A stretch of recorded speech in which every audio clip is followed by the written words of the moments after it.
want to thank you for taking the time out of your busy schedule to do a broadcast with us. We have been concerned about Ukraine since this whole thing began back in 2014. And I have done everything in my power to support Ukraine since 2014, including coming over there and working with you fine folks to help you guys sharpen your blade and be more combat effective on the battlefield. For your service to Ukraine, I personally want to thank you for what you have done to help Ukraine with their information war, which this is a huge war that you fight every day, and we support you in that battle. So again, thank you for being here.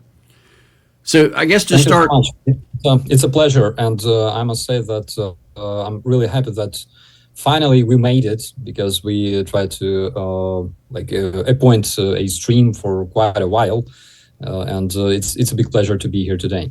well, thank you, sir, for being here. We greatly appreciate that. So I want to go back to 2014 when the war first started, and I want to get rid of some misnomers about, Crimea belongs to Russia, or the fact that most of the people in Crimea want to be Russian, or the people in the Donbass want to be Russian. These are a lot of lies that have been put out, and they need to be corrected. Or like the fact that the Azov battalion is not a bunch of Nazis. It's absolutely insane. Nazi battalions don't fight for Jewish presidents. Okay, that's never happened in history as far as I know. And the people that believe this misinformation, it's just absolutely ridiculous. So let's go back to the beginning. In 2014, when the war broke out, you were a police officer, is that correct? No, sir. 2014, I was an activist at the Revolution of Dignity. Oh, okay. Yeah, because everything started there. Basically, for me, everything started in 2013 when I came to Maidan, Square of Independence in Kiev, because I wanted to support my friends. It looked like, like just another peaceful protest. We had a lot of them in Ukraine because Ukraine is a democratic country, and we can have protests. And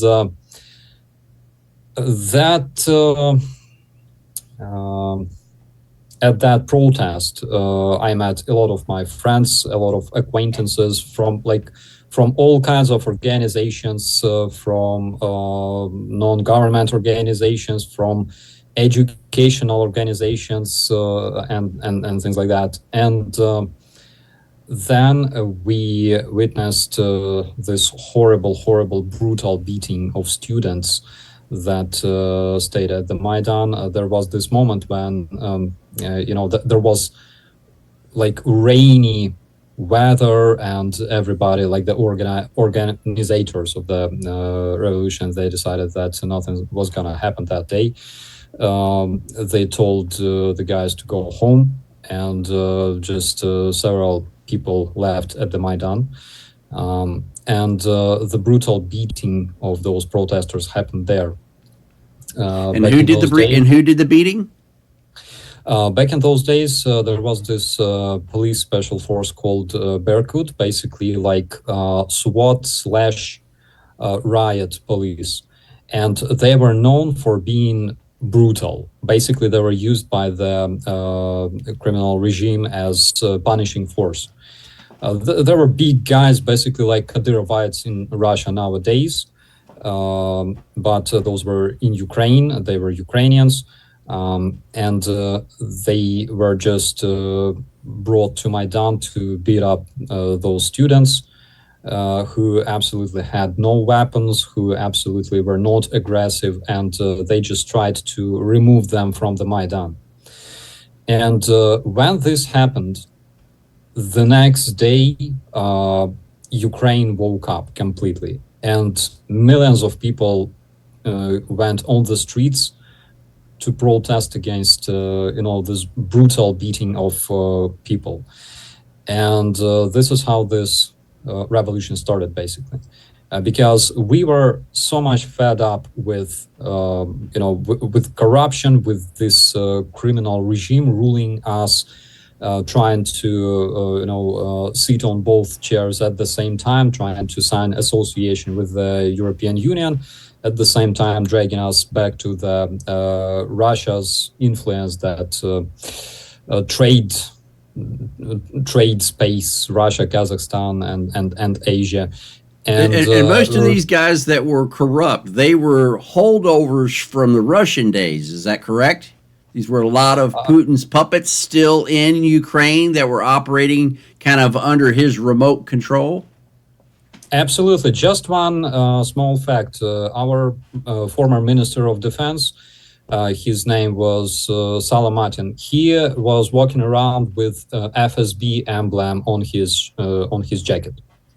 Because he thought it was cool. Yeah, and he also did everything he could to destroy your military, not Absolutely. maintaining your equipment, not training the soldiers, not keeping up what needed to be done. That way, and the way I know, because when I got there in January of 2015, you guys weren't ready for war. It was that's correct. So our army was pretty much destroyed. The salaries were so low. So the guys that I knew and who served back then in the army, they were fanatics. They could not find another job because they were fanatics. They fanatically loved military. But other than that, they had to also work in other fields in order to upkeep their family, buy equipment. They were getting paid like what, $150 a month US? $150 would be about right, I would say, back then. It's a month. Yes. $150 a month. Imagine working for a military. You love your country so much that you will work for $150 a month. It's probably one of the lowest paying jobs in Ukraine at the time, as far as absolutely. Nobody wanted to serve, and when the revolution started, again, we know that the dictator Yanukovych, our former president, he wanted to bring airborne assault troops to Maidan, but they refused. They basically said no, won't work. And that's why he used internal police, so-called. It's like internal troops. Those guys later transformed into the National Guard of Ukraine. It's where I'm serving right now. And they also used riot police and Berkut, the punishing force. Can you explain that to the viewers here, the difference between the National Guard of Ukraine, the Ukraine Army, and then a group like Dnipro 1 or the Azov Battalion? Yeah, so National Guard of Ukraine is a military force with law enforcement functions. So basically we have plenty of different units that have different tasks. It's from guarding the diplomatic facilities like embassies to escorting convicts to operative brigades like my brigade, fighting at the front lines. So we have different tasks, and in peaceful times, or more or less peaceful times, we belong to the Ministry of Interior. During the wartime, we are connected to the General Staff of Ukraine, and we belong to the Ministry of Defense during the wartime. Azov is a unit in the National Guard of Ukraine. So battalions like Dnipro 1, for example, or Kiev 1, the battalion where I served back in my days in 2015, they belonged to the Ministry of Interior. They were so-called Special Force Police battalions. And currently we have this so-called assault guard, which consists of 9 units. 7 of them are National Guard units, created specifically to punish orcs at the front lines prior to our counteroffensive. and it also consists of one unit that belongs to the border guard. It's called Steel Border, and another unit called the Fury, which consists of battalions of the Ministry of Interior, basically like patrol police, special force police, etc. Okay, so when the war first got started and the Russians started coming in, they used basically guerrilla tactics against you guys. And so you didn't even have laws that would allow you to use your military to engage these guys because they came in dressed as civilians. You knew they were Russian Spetsnaz. We knew they were Russian Spetsnaz. And the way the laws were set up, you could not use, just like in the United States, you can't use the military against a domestic uprising to physically engage them. You can't turn weapons of the military on your civilian population. And then once these traitors that were in the country went against Ukraine, and then you had the Spetsnaz that were coming into Ukraine from Russia. All this was sponsored by Russia. The weapon systems, the vehicles, everything was from Russia that was coming in. Once they came in, then they brought in people like GV and Motorola. So would you go into GV and Motorola a little bit? Because here's where I got involved. When I saw what GV and Motorola were doing, I said no. And so that's when I came to Ukraine, was to resolve their issue, which I'm glad to say they're no longer in this conflict. And I had a part of that. So I'm happy to be part of that. So tell us about GV and Motorola, and then I'll tell you why I came to Ukraine. Or what? Yeah, so GV and Motorola, they were so-called leaders of terrorist groups, Sparta and that one was Sparta. The other one was, damn it,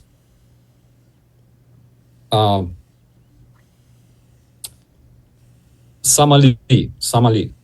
So GV commanded the Somalia, and Motorola commanded Sparta. So Motorola, his original name is Arseny Pavlov. He is ethnic Russian, just like tens, if not hundreds, of their commanders that were ethnic Russians, like Igor Strelkov Girkin, right?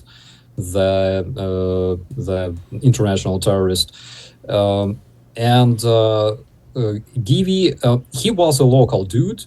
He worked prior to this coup in Donbass. He worked as a guard, like as a warden in one of the Donetsk. Now, he wanted to be an official part of the military, but due to a physical disability, the Russian military wouldn't take him. Isn't that correct? Do you know what I thought he had a problem with his leg or something. He had a problem with the brain, actually, but that too. Yeah, but so later they became stars on the Russian TV, and actually they're always referred to as being, legendary warlords on the Donbass. In reality, they were like talking heads, like on the TV, because there were plenty of Russian curators, basically giving them orders and commanding their troops. There were people coming from Chechnya, Kadyrovites, and regular Russian officers, like servicemen. Regular servicemen, but those were like talking heads, and they were basically used by Russian propaganda a lot in order, to show like. Remember this moment when they captured so-called cyborgs, Ukrainian defenders in the Donetsk airport, and Givi was furious, so he shot one of the guys actually. Then he cut the Ukrainian flag of the jacket of one of the officers, made him eat it, and things like that. He was like furious, and Russians were looking at him and like, yeah, that's the way to do with them, so long story short, they died. They became better.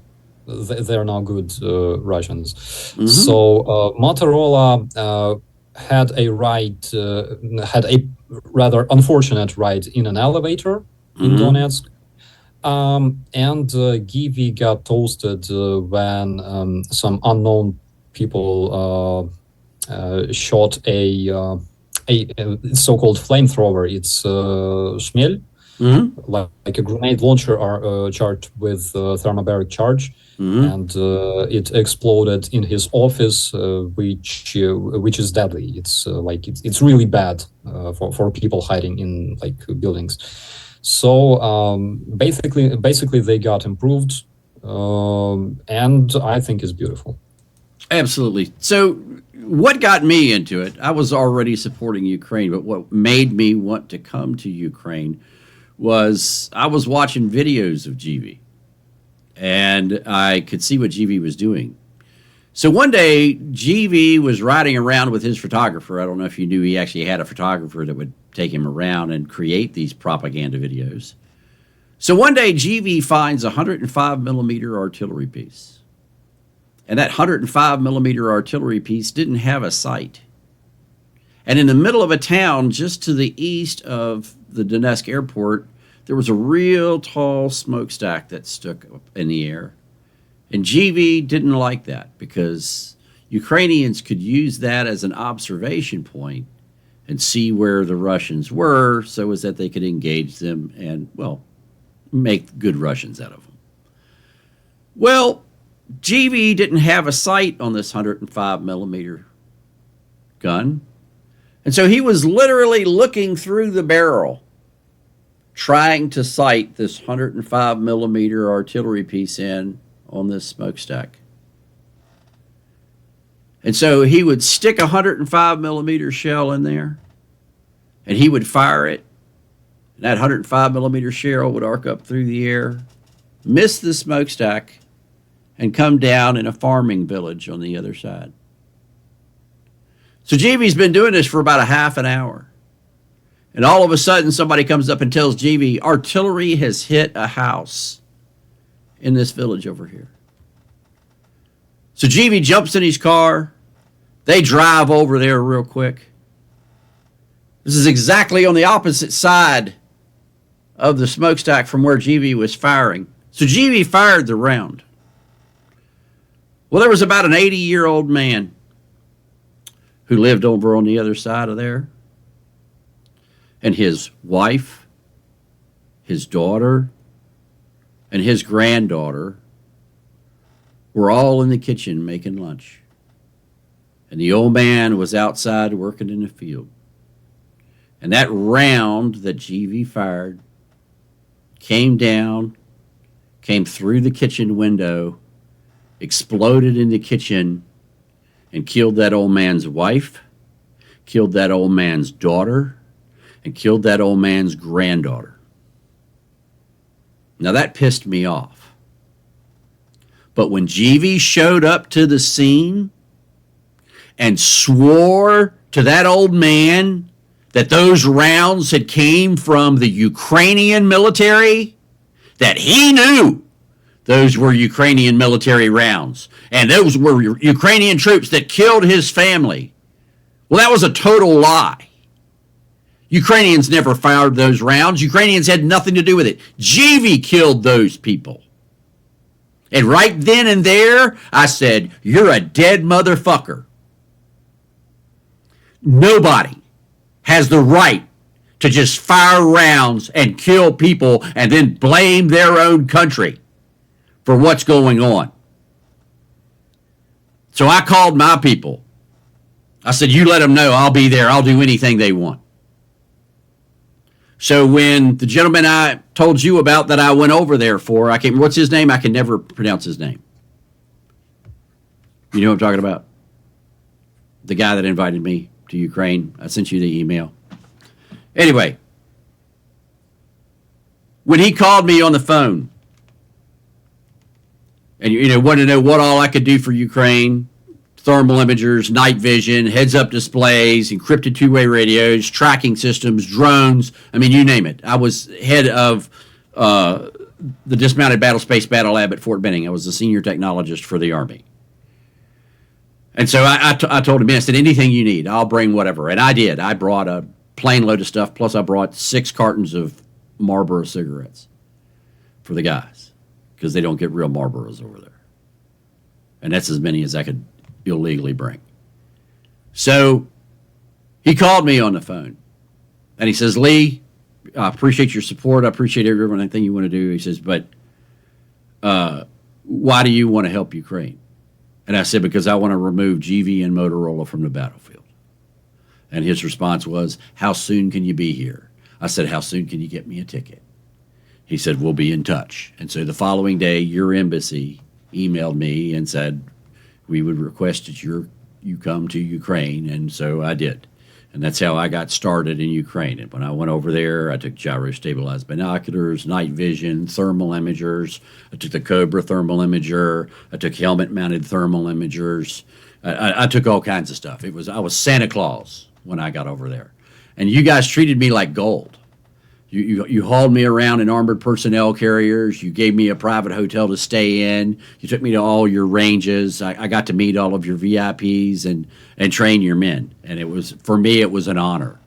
And the greatest honor I had was when they gave me a patch from Dnepro 1. And Americans aren't supposed to wear that shit. I didn't know that. Okay? So I put it on. And I'm walking around through Ukraine with a Dnepro 1 patch on my shoulder. Imagine that. And I'm going through the airport when I'm leaving, and this old man in the airport, he was hot. Oh, my God. He was so mad that this American was wearing this Dnepro 1. It was like I had, sacrificed Jesus or something, because I had this patch on my shoulder. And so the head of your FSB, your secure SBU, Security Bureau of Ukraine, the head of your SBU at the time goes over to this guy who is so irate and talks to him and calms him down. And so the head of your SBU comes back over to me. And I said, what was that about? And so he told me about, I wasn't supposed to be wearing the patch. And I said, I'll take it off. He goes, no, Lee, don't take it off. You've earned that. I said, well, he was mad when you went and talked to him. When you got done talking to him, you calmed him down. What did you say? He said, well, I told him if you knew what he had done for Ukraine, you would put that patch on him yourself. And that was one of the proudest moments of my life. I mean, I've had some real experiences where I've been a proud man. I put up the flag at the Pentagon on 9/11. Okay? I've done a lot of things. But to be held in that regard by your people was an extreme honor for me, one that I still carry to this day. And until my dying breath, I will continue to support Ukraine with all my heart and soul. You see, we do a broadcast about Ukraine every day. Ukraine is a major part of the KLW World News.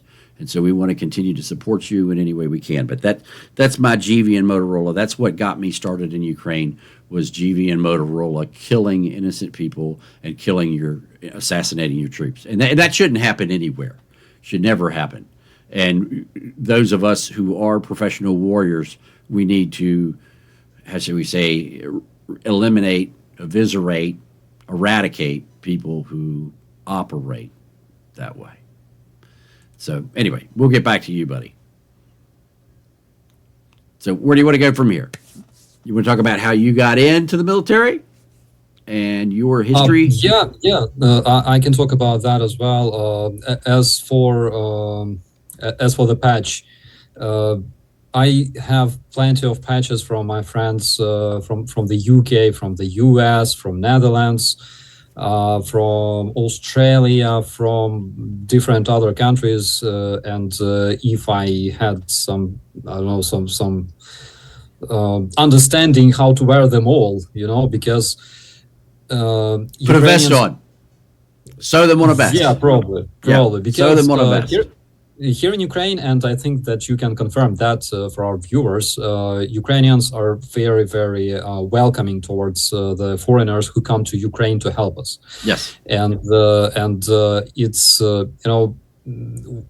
like of course we value all kinds of support, all kinds of people supporting us, but if those people come from other countries, it's twice as valuable, because those people are like they don't have to help us, but they choose to help us, and that's why we all appreciate it so much. um, Well, and every civilized person should help you. Period. Every civilized person on the face of the planet should help Ukraine, because what the Russians are doing to Ukrainians is nothing short of despicable. And if you don't I support agree. Ukraine, I think there's something wrong with you. I really do. And if I piss somebody off, too bad. There's something wrong with you. I agree. I agree on that, because currently we understand that we are not only protecting Ukraine. Russians were saying through their media, through their social media, through their speakers, multiple times that they are not gonna stop in Ukraine, regardless of the outcome of You're absolutely their right. invasion. Yeah, they will. They are not gonna stop. Recently, Solovyov said that it's not about. Again, it was really funny and ridiculous, because he said it's not about territory. We have plenty of territory. At the same time, they attached like 5 regions to Russia in the past 2 years. And he said, we will not stop in Kiev or in Warsaw or in Paris. We will only stop when we decide, So we understand that, and we have this clear understanding that it's not only about Ukraine, it's about stopping that big international terrorist from capturing and destroying the democratic countries of the world. It's really serious fight. It's not only about Ukraine. It extends way beyond the borders of Ukraine. And here in Ukraine, we understand this. We're not only fighting for our land, but we also fight for our friends, whom we love, whom we appreciate, and people who help us, even though, again, they didn't have to, but they chose to help us, and they did the right choice. And Ukrainians will always be grateful for this. Well, you guys need our help because we should have been there in the first place.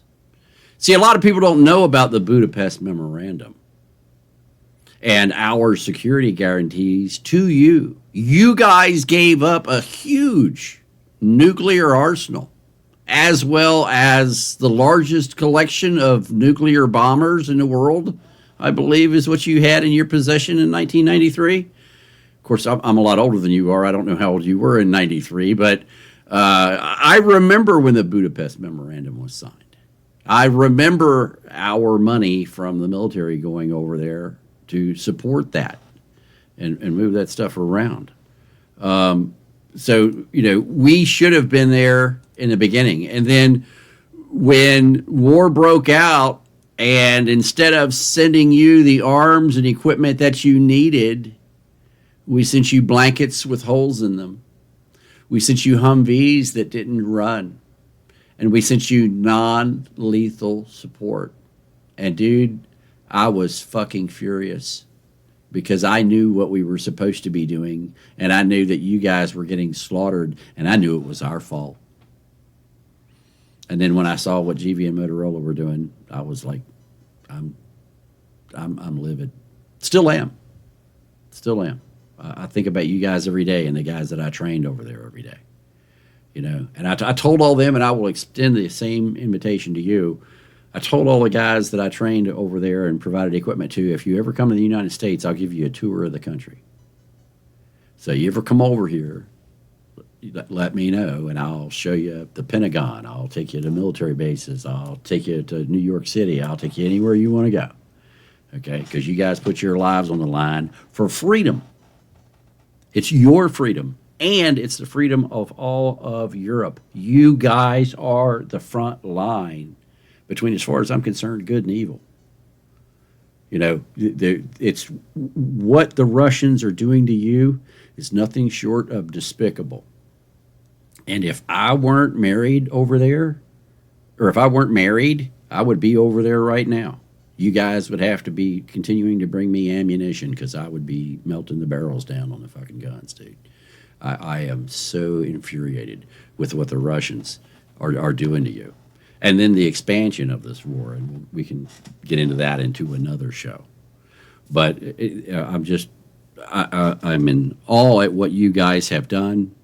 Everybody thought you guys were going to fall in a matter of days, and you have proven that Russia is the second-rate military in Ukraine, or for now, anywhere else in the world they go, because you guys have literally pounded their ass into the ground for years. And the ratio of what warfare is, the Ukrainians have now changed that. Before it was like 3 or 4 to 1. If you were in a metropolitan area and invaders were coming in, 3 or 4 invaders would die for every single defender. In Bakhmut, there was a day, because I keep track of this every single day, there was a day in Bakhmut, you guys were killing 9, 10, and 11 Russians for every single Ukrainian that was lost, which is unheard of. We're talking triple what it normally is. And then what you've done with drones, you're at what, 41% of all Russian armor is being destroyed with a Ukrainian drone. Isn't that what about the number was? Something like that? Yeah, 42.6, I believe, percent of the all Russian vehicles and tanks destroyed in October this year. They were destroyed using our FPV drones and strike drones, and out of this number, 56% of eliminated Russian artillery systems and multiple launch rocket systems were also destroyed by the FPV drones. Now, have you, we briefly talked about this on Twitter when we were chatting back and forth. You have not had the opportunity to see the BV-206 or to see the CV-90, is that correct? That's correct, unfortunately. I can mostly talk about the things that I saw in my brigade, and some of the things I cannot discuss, unfortunately. Wish we had a bit more of the Western weaponry, though, but I'm sure that in the future we will see that. Okay, so do me this favor. When they get to use those toys that we can't talk about, will you come back on the show and will you talk about them then? Because absolutely, it's you know what I'm saying. You picking up what I be laying down, and I'm not going to go any farther into this because I know what you're laying down too. Okay, so yeah, absolutely. So it's going to be fun. All I can say is when the time comes, I would love to be there with you, buddy. My wife would kill me if I tried to go. But I would, I'm telling you, if I wasn't married, I would be in the front seat, okay, going right out there with you, because this is going to be such a wonderful thing. You guys are going to rewrite what you guys are going to do. I don't think has ever been done to anybody anywhere. If you look back through all of military history, so you guys are going to set a precedent, and you've done that so many times in this war with what you've done with drones, with what you've done with ATGMs, with what you've done with your own remote systems, with what you've done with cellular surveillance, with what you've done with your naval drones, and destroying the Russian Navy in a land battle with no Navy yourself to speak of. I mean, the dinghies for some of my boats are larger than what you guys have for a Navy now with your baby, what do you call that? The Marine drone? Mosquito fleet. Yeah, the Mosquito fleet. But no, but you call that one drone, it's a baby something. Baby, yeah, Maluk, yeah, baby.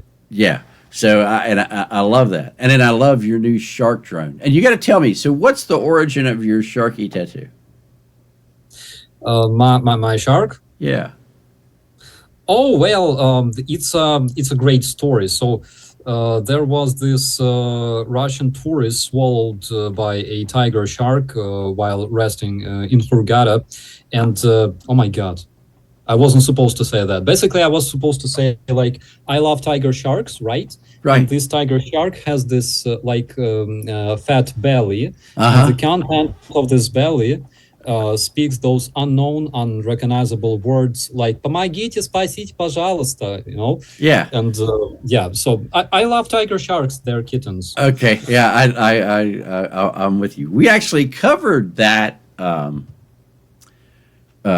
Russian that was swallowed by that. Okay. I'm glad to know that's where that came from, because I knew they had to have a special meaning, and so that's cool. That's really cool. I don't. People were furious so much on the internet. They were like, that man was just a young common Russian man who got slaughtered by this horrible like, how can you say those words about sharks? Guys, they're beautiful, they're cute.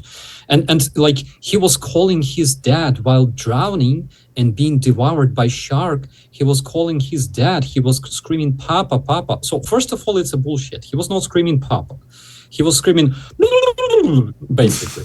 And right. I love you, dude. And you can watch numerous videos of Russians, behaving in a really bad way and treating those animals, like the camel who was beaten by Russians, and he like had to protect himself. That's why he killed that bastard. And another thing is, karma is a bitch. If you destroy things like Kakhovka Dam, if you don't care about ecology, if you bring death and destruction to other lands, well, karma is a bitch, and it will fight back 100%. Yeah, and I love her. I absolutely do. Yeah. I love delivering what you never thought was coming. And Yeah. one of these days we'll get together over drinks or something, and we'll talk about some of the crazy shit that we did when I was over there to deliver to these Russians. And by the way, that Russian had dandruff, and we know that because they found his head and shoulders on the beach. Yeah.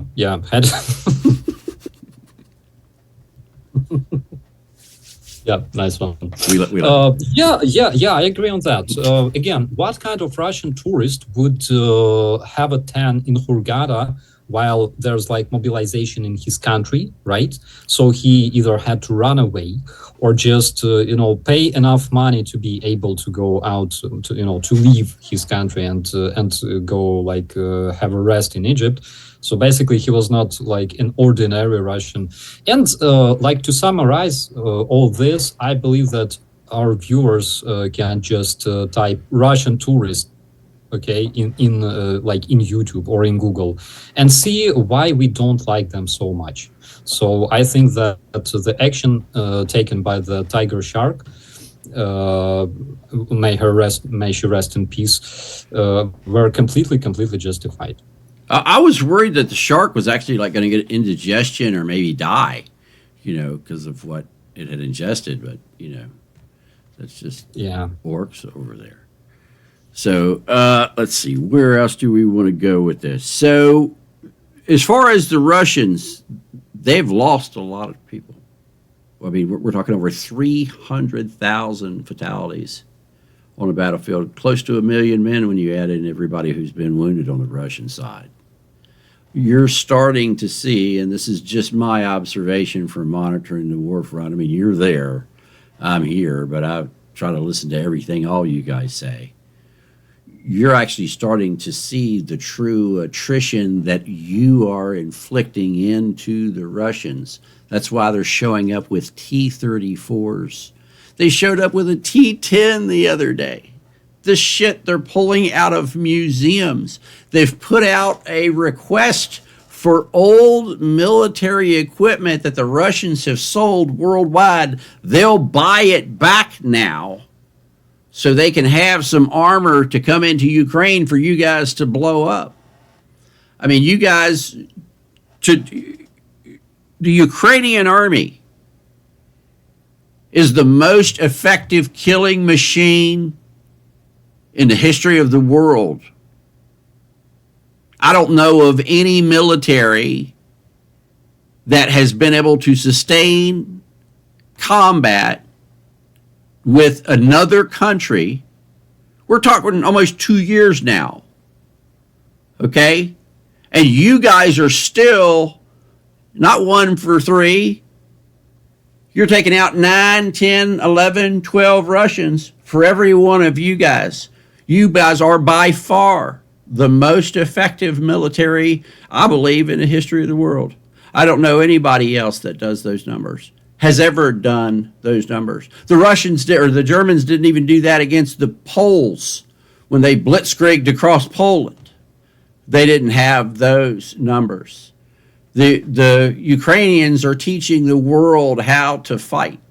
You guys are the ultimate warriors on the battlefield. If anybody argues with those numbers, please put them into the chat or put them into the comments. I don't know of anybody who is any better than the Ukrainians. And if I didn't live in the United States, I would live in Ukraine. I really would, dude. When I came there, I fell in love with your country. I fell in love with your people. I will be honest with you. I'm over half a century old. And I've never, ever in my life ever met a Ukrainian that I didn't like. Now, I'm sure there probably is one somewhere that I wouldn't, but I haven't met him yet. In all the time I spent in Ukraine and all the Ukrainians I've talked to in the United States, all the Ukrainians I know in the United States, every single one of them is good people. And that, along with the fact of me being over there and meeting your people, gives me the feeling of that. It's a beautiful country. You've got vast amounts of resources. Putin wants them. He wants your warm weather port. Okay? And go into that. Why do you think Putin wants Ukraine? And then I want you to follow that up with why Putin should never have Ukraine and why the Ukrainians will never stop fighting until every inch of your land is back in your control and every orc is off of your territory. So the Russians have this ideology of the Russian supremacy called the Russian world or Ruski Mir. It's a tricky thing because the word Mir means world, and it also means peace. You know, when they talk about the Russian world, they Ruski Mir. They usually this word has usually like two meanings. And this is basically a fascist ideology. So it has several foundations, I would say, which is religion, which is, you know, like they're sportsmen, the strongest sportsmen in the world, which is this shit called mysterious Russian soul, загадочная русская душа, you know.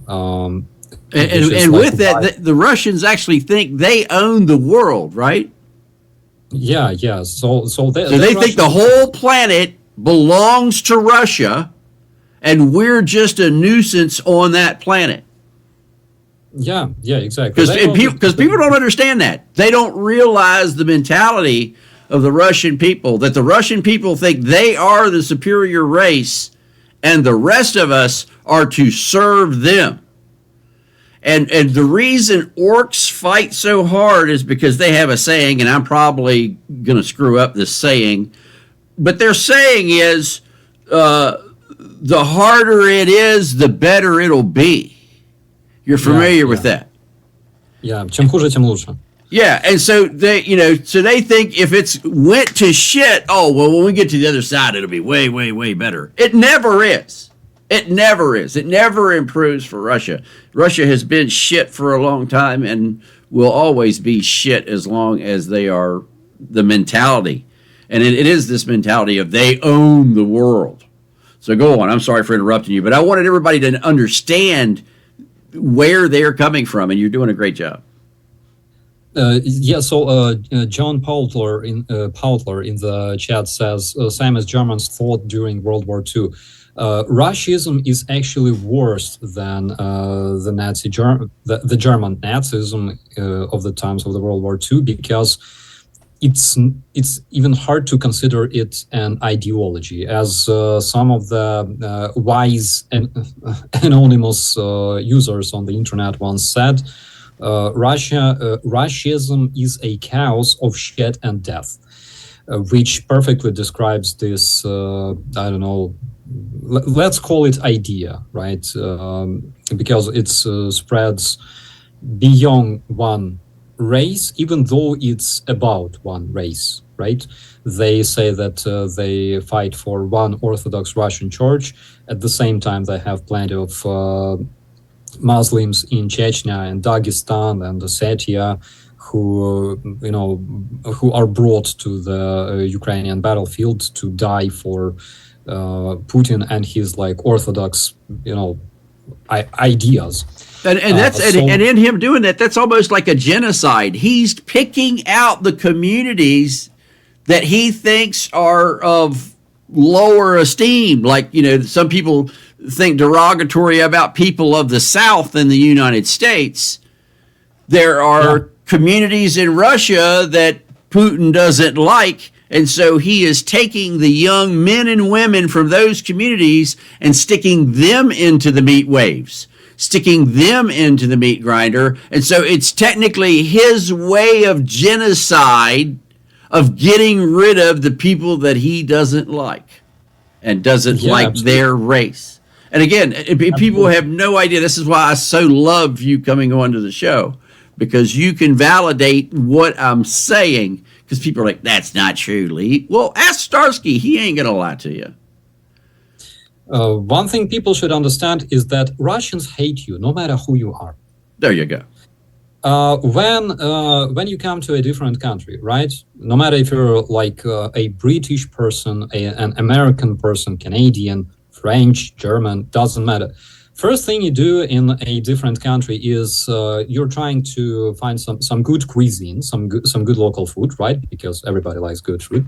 You're trying to make acquaintances, make friends, maybe learn some of the phrases in the local language, right? Because it's something that makes people instantly like you when you try to speak their language, even if you fail. But you're trying to learn more about this place wherever you are, because it's interesting, it's curious. You are curious about it. First things Russians do when they come to a different country, they say, "I am Russian. Deal with it." They do that all the time. They come to your resorts in Greece or like in Italy wearing shorts saying, "I'm Russian. Be afraid of me." Because this is what they want. This is the only thing that brings them pleasure. Like playing Russian songs really loud on the beach, to scare away people and stuff like that. Because they're naturally born bullies. They are raised like that, and they hate you no matter what you do, no matter how hard you're trying to be their friend or make them your friends, drink with them, whatever. It's just in their culture. They hate you, and they want you to die. That's why they not quite as bad as Palestinians and Jews, but something like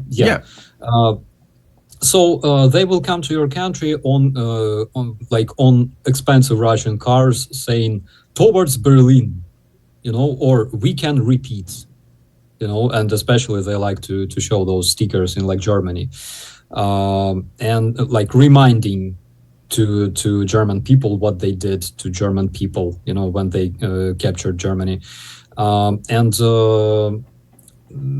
this is their typical behavior, guys. Like it's normal for Russians to be like that. That's why they hate you and they want to see your demise for one simple reason. Their life in Russia is a freaking torture. It's a suffering every day. They live in poverty. Half of their population has no normal toilets, no normal sewers. no normal future, so to say, and they live in a freaking their life is a freaking torture.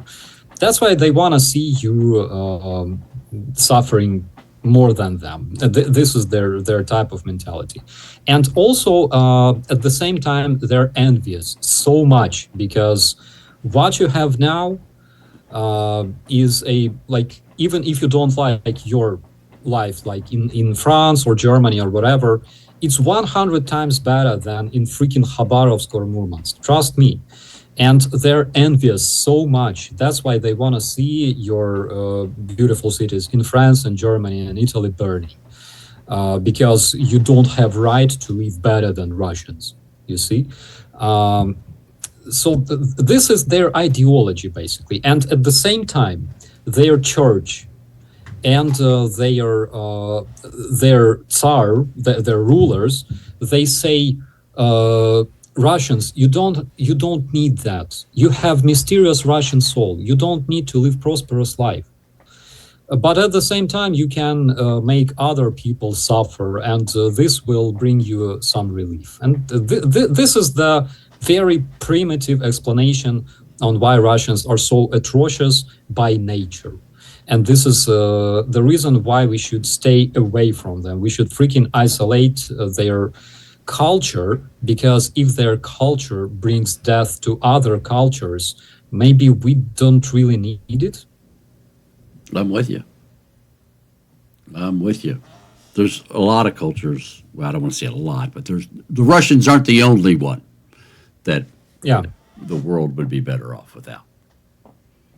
Now, tell me, my friend, why should Ukraine never ever give up an inch of your territory? And I agree that if I were going to give up any Ukrainian territory, I would actually physically purchase 2 square meters for a plot to put Putin in. That would be the only territory I would give up to a Russian. If I would pay for that land if that ever was ever available to do that. But tell me, why should Ukraine never give up an inch of their territory, and explain to people why Ukrainians, the people who say, like Trump says, I could end this war in 24 hours. He's full of shit, because his plan for ending the war in 24 hours is for you guys to give up your territory. And in my opinion, Trump has no fucking clue what he's talking about, because you're not going to stop fighting no matter what Trump says. And you're not going to give up your land no matter what Trump says. Are those two accurate statements? Trump doesn't dictate who and where and what you fight. Yes, absolutely. First of all, he has this absolutely magnificent idea of delusion. Scaring Ukrainians with like stopping all kinds of supplies, and at the same time scaring Russians with giving all kinds of supplies to Ukrainians. Like, this man is not just delusional. It's like a cheap populism, I think. And the reason why Ukrainians will not give up to Russians, there's actually plenty of reasons. So first of all, it's really, really hard to negotiate with people who want to kill you. Absolutely. You can't.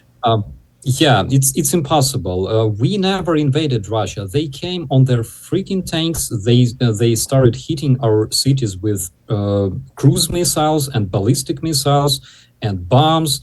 And what they're doing is they're trying to remove Ukrainian identity from the face of the earth. Check out all those numerous statements made by Putin as well, that Ukraine doesn't exist. We never saw Ukraine back in 17th or 16th century. That's why Ukraine must be destroyed. It must be captured by Russians because it belongs to us. But Ukraine is a century older than Russia. When Ukraine when Ukraine had Yeah, beautiful cathedrals. The only ththing in Russia was bear shit. yeah, It didn't it's even true. have a name. It was just wilderness. And for the Russians to think that they own you when you guys have been around for a century or so longer is asinine. But Yeah, go ahead. so I'm sorry. I digress. But there's just so much history that people don't know. And so they agree with this bullshit that the Russians say. People like yeah, Jackson Hinkle. That you know who I'm talking yeah, about? yeah, I know that Yeah, you know. individual.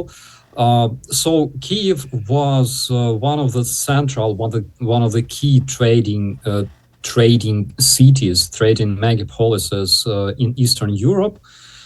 600 years before the wild swamp on the north turned into a village, Kuchkina, that later turned into a city of Moscow, like 600 years before or so. And there's plenty of reasons why Ukraine should not lose this war. It's really dangerous to lose this war in terms of international law, in terms of law-based order that we have since the times of the World War II, because the United Nations recognize the borders of the countries that should not be changed. The United Nations recognize that no country must use force to capture the territory of another country. And all the countries, all the members of the United Nations recognize this law. And if Russia captures and officially annexes the territories of Ukraine, this law will be questioned by numerous other maniacs out there who want to capture the territories of their neighbors. And I'm talking about China, that wants to capture Taiwan, and many other countries. So, Well, another reason is, have you heard about the fact that China is talking about attacking with North Korea, South Korea, and Japan? And yeah, there are such rumors. And another thing is Ukraine is a democratic country. Again, there's a lot of supporters of the Russian terrorism on the West who hate Ukraine for no reason whatsoever. At the same time, Ukraine never wanted to see the demise of the US. Ukraine always wanted to be friend with all kinds of countries on the East, on the West. Even though our presidents were mostly pro-Russian, but at the same time, our people wanted to be friends with like everybody as much as possible. That's why we have great trading agreements with like African countries that we supply with food, with grain, with crops. That's why we have like plenty other agreements with all kinds of countries. And at the same time, Russia always wanted to see the demise of the US, always. And we should not make Russia stronger, because if Ukraine is destroyed, right, Ukrainian people will not just disappear. They will be brainwashed. In 15, 20 years, several new generations will be born that will have this hatred towards West, this Russian mentality, and those people will be your biggest enemy. And the problem with that is the simple fact that Ukrainian army was the core of the Soviet army. And that is the reason why Soviet army itself was so much feared around the world. Ukrainian soldiers in the Soviet army back in those times, they participated in all kinds of conflicts versus even US soldiers. Like in Vietnam, there were special forces brought to Vietnam to support Viet Cong troops versus the American soldiers. Caribbean crisis and things like that, Ukrainians always participated. After this Russian invasion in Ukraine, this former core of the Soviet army, because we were always strongest, always most professional, or always the most courageous in the Soviet army. Currently, this core is your biggest ally, because we are so much grateful for all the support given to us by the world. We are biggest ally of the NATO. And in case Ukrainian state is annexed, and in case Ukrainian identity is removed, this Russian army will become 10 times stronger, because it will also acquire all the experience of our army that we gained in terms of NATO tactics, NATO doctrine, NATO weaponry, and things like that. And in just 20 years, unfortunately, NATO troops will have to face 10 times stronger Russian army on the battlefield. And during those years, of course, you will not see like Russian bombers like striking your cities or things like that, because Russian politicians don't want to strike European cities because they don't want to kill their own kids who live and study there. Exactly. I've said that 100 times, dude. Yeah, but at the same time, there's so many ways to disrupt this unity in the NATO countries, disrupt the unity in the European Union, because people who have this, who are convinced that they can just relax because they live in the NATO country that can fight together with its allies against like anybody, they must realize that their country can quit NATO as easy as they became NATO, because Russians have this tremendous informational warfare used against the European countries and NATO countries, and of course the United States. So that is another thing why Ukraine must win, because Ukraine is not only fighting on the front lines, like actually fighting versus living Russian soldiers, right? Temporary living Russian soldiers, but Ukraine also provides its experience, its support in fighting against Russian informational warfare, Russian cyber warfare, because Russia is very strong in terms of cyber warfare. And in the past, I believe only in 2023, the Security Service of Ukraine, together with its cyber specialists, they deflected 4,000 Russian cyber attacks, not only against Ukraine, but also against other countries, because we cooperate with other countries in terms of cybersecurity. And again, informational warfare, the propaganda that exploits democracy in order to destroy democracy in other countries. This is again something so serious, so a lot of people cannot really understand the weight, the size of this problem. It's something that we should learn how to protect against, because Russians that despise democracy, that don't have freedom of speech, they will use democracy in order to destroy democracy. And the Russian invasion in your country, if you're a NATO country, it will start on the streets, and it will develop into, your country quitting NATO, Russian so-called peacekeepers, but in reality invaders landing in your airports, and this is how shit hits the fan in European countries. So Russia is it's the biggest evil the world has ever seen since the times of the World War II. It's a terrorist country recognized as a terrorist regime by the Parliamentary Assembly of the European Union, European Council. And we must understand that we should fight against it. We should protect our generations against it. And this enemy will not stop if it won't be stopped. And you're absolutely right about that. And they have to be stopped.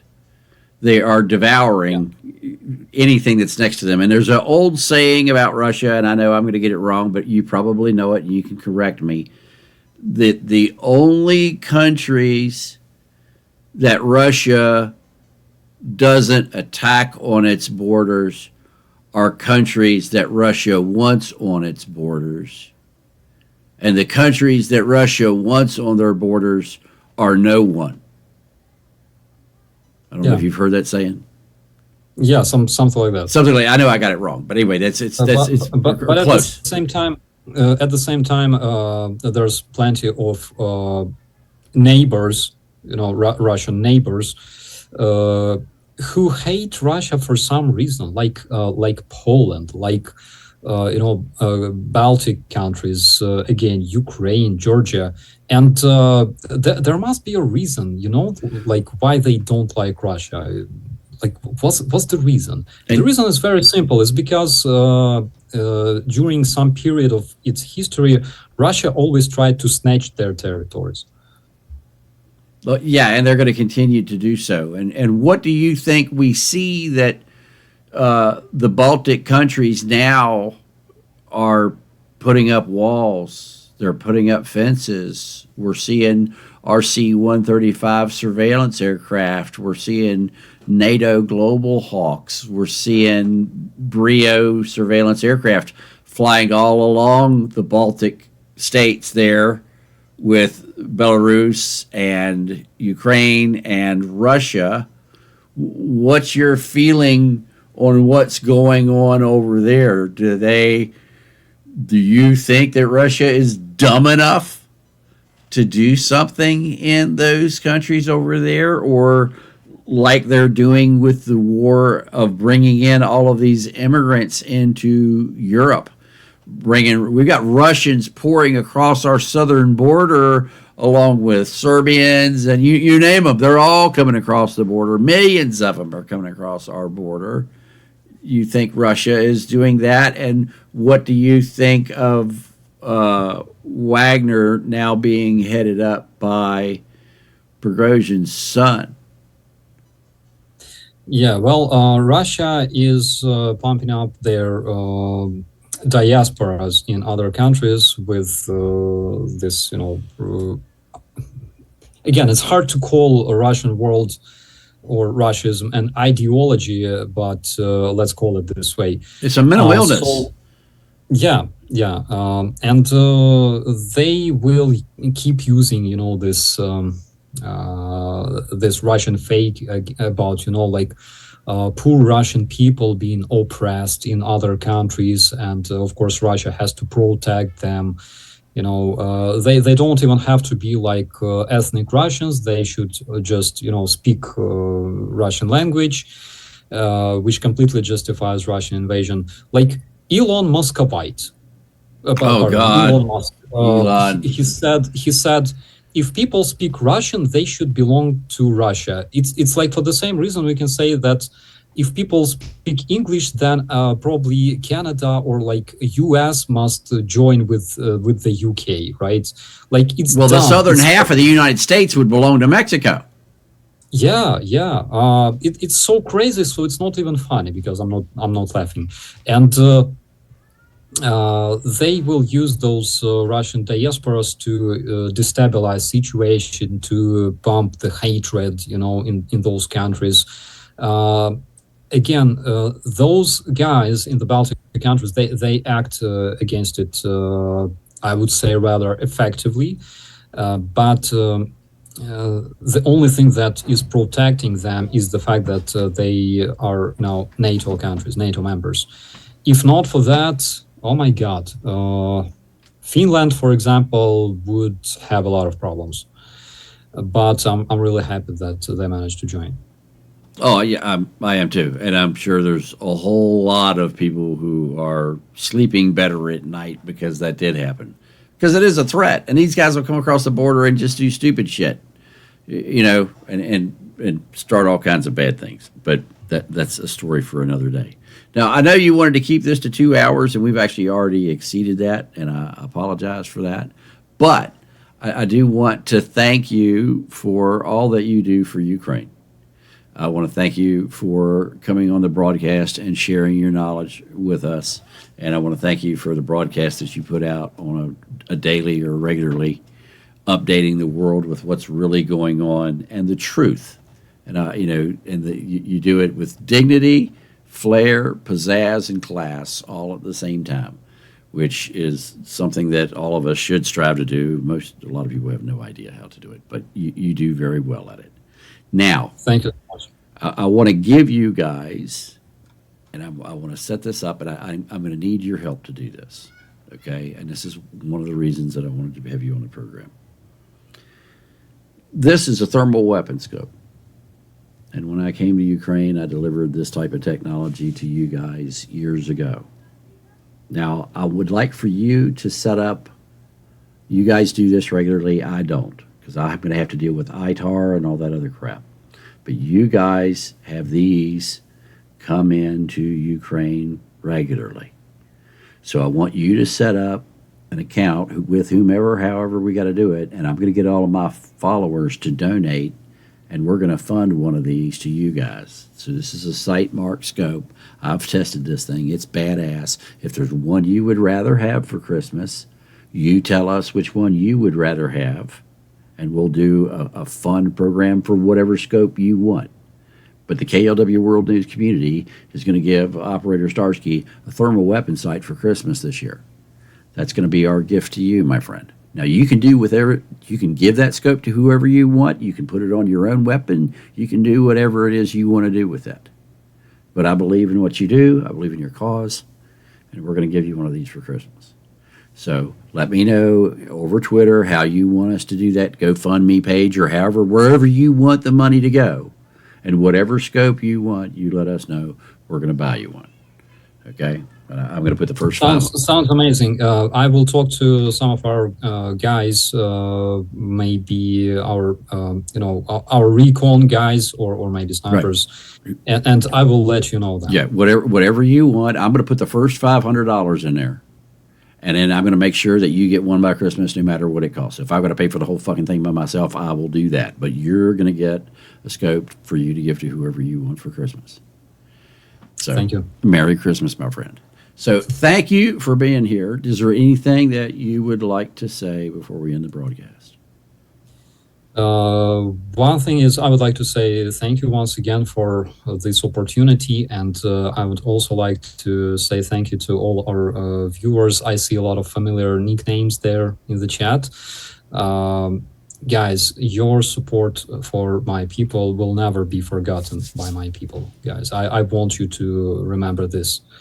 Ukrainian people will never forget your help. That's why we cannot call the foreign defenders of Ukraine foreigners. You are Ukrainians now, and thank you so much. All right, well, thank you, my friend. I greatly appreciate having you here. You are welcome to come back anytime you like. I'd like to make this regular, if at all. If you want to do it once a week, once a day, once a month, whatever works for you. You can come here. You can do updates for us. We can keep track. I want to talk about, there's a lot of things I want to talk about that we can't talk about yet because they haven't happened yet. But when they do, man, I got some stories for you about some of the toys that you're getting ready to play with. You got to see that video. I've played with a lot of things over the years, and I will continue. If there's anything you guys need, you call me. Okay, if you need to, you want to do something with electronics, you want to do something with encryption, you want to do. I mean, we have our own global encrypted network. If any of you guys, we've used our network to get people out of Ukraine because we can track them in real time, and it's encrypted so nobody else can see them. And it's the same system that the U.S. government was using. Now we've got a newer system that's just like that. We can put on your phone. So if there's ever anybody you guys need to track, if you need to keep track of somebody, you let me know. I will buy you a channel and I will buy them a channel, and I will give you personal tracking of those two on our network, but only between you two. Nobody else will see it. So if there's ever anything that you guys need to do special, you need to do for you or your family or for your men, you let me know. I'll sponsor you guys to put you on a network. I'll pay for it out of my own pocket. because I love what you guys are doing. And like I said, if anything ever happens to my wife, you better fucking look out because I'm coming to your house. Okay, we're going to go have some fun. So anyway, thank you, sir. You have a great evening. It has been a pleasure, and I look forward to having you here again. Thank you so much. Be safe. Okay, have a great night, my friend. Bye. Take care. Bye-bye. All right, folks, that has been Operator Starsky. This has been one of the best interviews we have ever done. We love the Ukrainians, Operator Starsky, and all of the folks.